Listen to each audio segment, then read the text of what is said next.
Well, Happy New Year, everybody. This is Joel Toppin here, and I'm going to wrap up the series on NextWar Taiwan. So we just finished up turn 4, which didn't see a whole lot of action in terms of maneuver. There's only one movement in combat phase, so things slowed down, being it was a contested turn. Nobody has initiative. But the result of the UN die roll was a big fat 9, which means with the +2 modifier that we had at game start, that means there is a UN resolution to ceasefire. Now, the PRC could continue the struggle. They would cede, they could veto the resolution by ceding 5 points to the Allies. But the threshold of victory is really tight right now. And if the game were to continue, the Allies would actually have an initiative turn. And while they don't have a lot of ground power to hit back, they do have an edge that just developed late in this turn in the reaction movement phase. A carrier battle group and a surface action group from the U.S. Navy was able to make penetration into the Straits of Taiwan. Their resulting strike attacks drove off a carrier group and inflicted serious harm. It was a strike 2 level damage to the Chinese SAG. So there's only one SAG and one carrier battle group, and they're outclassed by these guys. So I'm kind of thinking the odds are the weather's going to clear up, and the trend is that the Allies are going to have an increase in air power. They're probably not going to be able to bring a lot of the ground units that they've gotten ready to bring over. I don't think they're going to be able to do that. They may even lose control of the straits. I didn't really use the Chinese submarines aggressively early on. I just kind of left them there for detection purposes and just kind of left them alone. The purpose for these guys, I was intending to use them to make it harder for the Allies to gain control of the straits if it looked like I was going to lose control due to penetration by one or more carrier groups. So flipping these guys over and applying them to the situation stands a pretty good chance of losing them. So I intended to kind of hold on them until that moment, and if the game were to continue, they would probably start then losing their submarines, and this is probably going to get pretty violent. There was a carrier group and another SAG that failed to make entry into the northern approaches due to a really bad die roll and the use of I think it was one of their better submarine units. Yeah, type, what is that there? Type 093, is that what it is? Yeah, Type 093 submarine. This was destroyed in the effort, but they did end up deterring or delaying the advance of forces into northern approaches.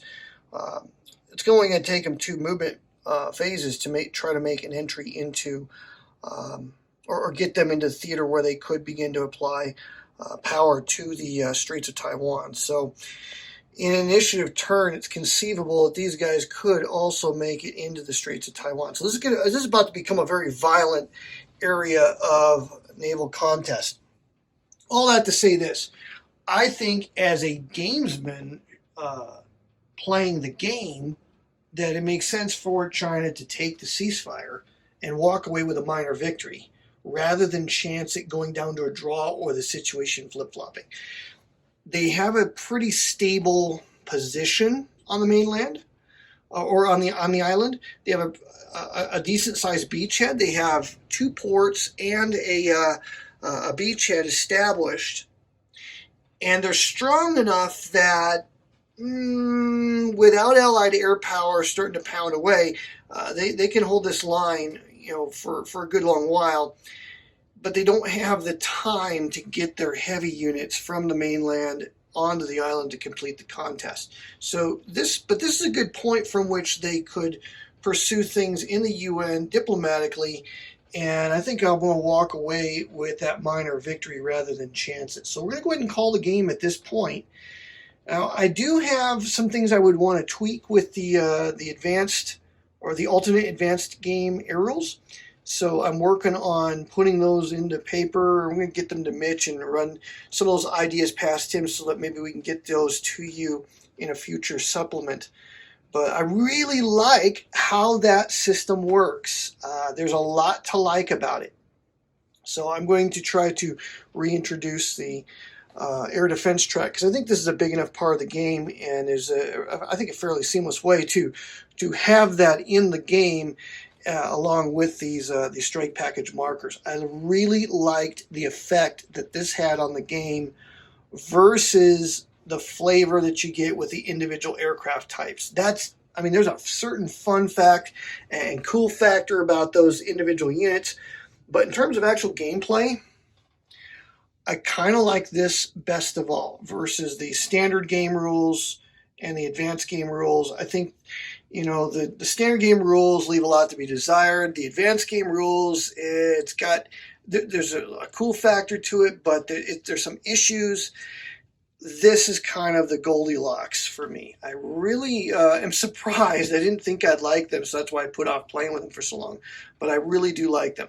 The other thing I'm really liking is the submarine rules. So I really do like these rules. What I wish these rules did, but they don't, is I wish that these had some kind of an impact on the submarine and ASW levels. The Allies always use an ASW level. The non-Allies always use a sub-threat level. And this is kind of like, it's like there's two different systems trying to model the same thing. I wish that they would be integrated. So I might tinker around with that a little bit. But aside from things, this was really a fun kit bashing scenario, and I definitely had fun with it. Definitely learned some things with this. And it's always a fun system to play. Highly recommend it. Check it out. You can order the NextWar Taiwan second printing on P500. It looks like there's going to be some cool new additions to it. So I'm Joel Toppin. Hope you enjoyed this series. And we'll be doing some new stuff here in 2022. So Happy New Year, everyone.